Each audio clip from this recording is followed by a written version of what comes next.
Okay, everyone, to another episode of On the Wrist from Off the Cuff. Today we have a really special review for you guys from Excelsior Park. A little about them. They're a heritage micro brand revived by the Corius Group. And essentially their whole mission statement is that they're inspired by Excelsior Park's prestigious past. They want to produce watches of the finest craftsmanship as a tribute to the brand's history and quality of excellence. So it's just a super sweet looking watch that's executed really well. Like, honestly, this is probably one of the best looking watches I've ever had on the channel. This thing is awesome. I think aesthetically it is just gorgeous, drop dead gorgeous. In terms of the type of watch, I'm sure some of you can tell this is a chronograph. Some key common characteristics and design language. When you're looking at a chrono, of course, there's going to be external pushers to activate timing functions with multiple subdials to measure elapsed time, often featuring additional scales depending on the subgenre. This, I think, is definitely more in kind of the everyday dress watch genre, but I do love that it is a sporty chronograph at the same time. I think it's not quite a juxtaposition, but I think it's just an uncommon thing. It's just especially kind of on today's market. So it's just a very useful complication and honestly, just again, gorgeous layout here. You can get these directly from the brand, from Excelsior Park, for $1,900, and under $2,000. This is probably just the best, you know, just most awesome looking chronograph of this type that you're going to be able to find. Like, I'm just super impressed with it. So with all that said, let's go ahead, zoom the camera out, get this piece in hand, and take a closer look. Okay guys, wow, that dial, that color, I mean, you see that, and yes, it is, it's a salmon dial. It is not just pink. There's just so much more to it. It's not just a simple copper. This has just that little tint of magic that just, oh man, this thing comes to life in the light. And you can see the way that, of course, you're getting the vertical brushing on the dial, and then you're also getting kind of that CD track sunray pattern on the subdial. So they're playing with light in different ways, creating a lot of contrast, although it's just a salmon dial, right? So it's the same color, but because of the way that they finished it, it actually is giving you a lot of contrast, which I love. And of course you can see the blue, they're thermally blued handsets, all just, oh my gosh, that is just, whew. This is just such a beautiful piece, guys. My personal tastes. I'm not a huge dress watch guy. I guess you could say I like chronographs. I have, probably 5 or 6 in the collection. But man, would I love to add this to my collection. I just don't really have the budget for it right now. But I mean, at the price point, I really can't think of another watch that I would want more than this. So this is the Excelsior EP95004. Sorry, it doesn't really have a cool nickname. Let's just call it the Salmon dial.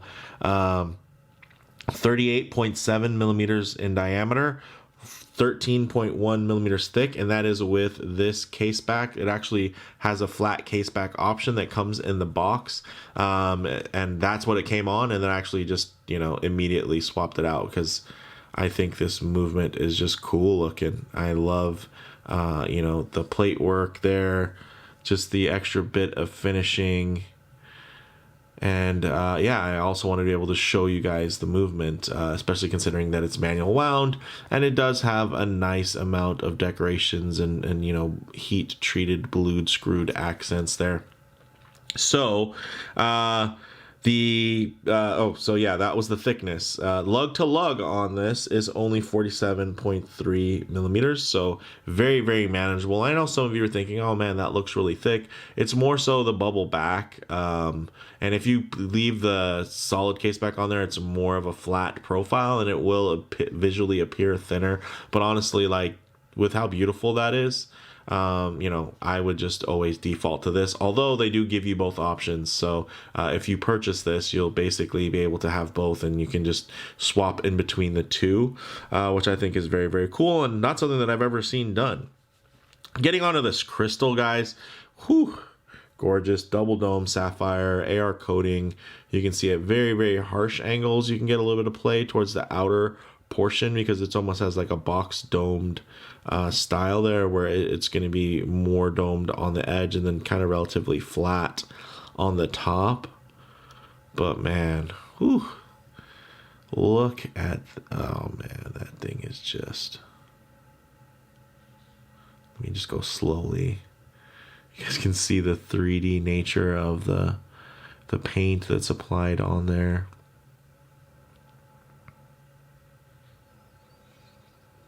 Yeah, that's a looker. My goodness. Push-pull crown, unsigned. I know some of you might find that to be a bummer. I don't have a problem with it at all. I think kind of signed crowns are a bit overrated. People act like they add some intrinsic point of value. I mean, you think about it also, you know, applied indices. There's no applied indices here. Does it mean that they cheaped out? No, I mean, it's a choice, right? It's also a choice. So I think this looks great, and if they put an E on there, it would look cool too. But without it, I'm totally fine. I also really love the pushers. I love the little bevels that they have. I love the little bevels on this case. My goodness, the stepped bezel there that goes in to just kind of follows the flow of the crystal, you know, kind of being a third step up. And then of course the little undercuts there of high polish. This is just, man, let me give it a quick wipe. This is, I'm very taken by this watch, guys. This is, if anybody wants to send a gift to the channel, I will. No, this thing is awesome. Look at that. Look at the bevel there. Nice and sharp. The brushing is beautiful. Even this strap is very, very nice. I love that kind of pebble toned texturing on it. It just adds a little bit. Again, texture. You got texture on the dial, texture on the strap. They're going to be playing with the light in different ways. Then you flip it over. My goodness. Just a lot of beauty going on with this timepiece. So, solid. Okay, then yeah, so there's two options, solid or see-through in terms of the case back. The movement itself is a Swiss Mechanical Sellita SW510 MBHB manual wind. It has a 63-hour power reserve and has a 4 hertz sweep. And of course, it is a chronograph. So let's enjoy that. Yes, so that's rolling now. So also the dial is domed. It has this vertically brushed salmon dial with the Sunray CD track subdials, printed indexing, blued hands, water resistant to 10 atmospheres or 100 meters, which is fantastic. So if you know you're doing dishes or you get caught in the rain, even caught in a storm, you're going to be absolutely fine with this piece. 20 millimeter lug width, which means all of, you know, whether you want to put this on you know, a sailcloth or just any type of strap, any type of color, whatever, you're going to be able to do that here, which is great. And then of course the strap itself, beautiful texture there, quick release spring bars. It does have a beautiful taper from 20 millimeters down to 15.5, so extra taper there on that nice dramatic taper, which does, I think, tie in really well to, of course, the beautiful, ooh, that's satisfying. Tying in with the, you know, of course, more vintage nature there. So that looks absolutely fantastic. So with that said, let's actually get this piece on the wrist and see how it wears. Okay, check that out. Wow. Look at that. Just fantastic. Lays beautifully on the wrist, wraps around the wrist well. Even with my larger 6.5 inch wrist, you can see the strap actually has enough length on there for me. So Much appreciated there, Excelsior Park. Of course, if I get my wrist a little bit too close to the camera, it's going to, have some lens distortion and make the watch appear a bit bigger than it really is. So what I'll do is I'll keep my hand down here, and what I'll do is just tighten up the shot so you guys can get a better look at just how glorious this piece is. My goodness, look at the way it plays with the light. Really well sized, well centered on the wrist. This is just the right size for a watch with this layout, with this dial, these dimensions. It all just comes together really, really beautifully. And we'll even, boom, let's do that. Yeah. So this thing wears great, guys. Check that out. Yeah, I really love the fact that they put that undercut on the mid case, which makes it appear visually even thinner. And then of course, even when you switch out to that display case back, it's all riding in your wrist anyway. So if anything, it's going to be, of course, now you don't have the flat sides and everything. It's going to be a little rounder, but you can't even tell. I mean, when it's on the wrist, a lot of that is sunk into your wrist, so that's fine. Really, all you're noticing is the beautiful stepped bezel on that and the way that the crystal flows into it. This doesn't even look tall. It looks, proportionate. It looks nice. So yes, this is a great looking watch. So with that said, let's actually get it off the wrist, set up for some low light transition since there is no lume, and of course some closing thoughts. Okay, let's go ahead and hit the lights here. All right, so no lume, but one thing I always like to work in is check that out, right? Like, look, very, very low light, and that dial captures the light, and you can still get contrast, and you can still read the time. I love that. So yeah, I always like to work in low light transition because you're not always going to be out in the middle of a field enjoying direct sunlight. A lot of times you can find yourself coming in and out of buildings, walking underneath overhangs, or maybe hanging out underneath the shade of a tree. Oh yes, or just hanging out in your favorite automobile. So it is nice to see what these colors, textures, and finishes render like in less than optimal lighting. Ooh, whoa, yeah, gorgeous. To even include some, high contrast lighting there that would typically expose any type of defects or anything, but here you're just seeing the light uniformly glide over that glorious finishing. My goodness, this thing is awesome. Wow. I mean, look at that, almost like a panda style, just depending on the way the light catches it.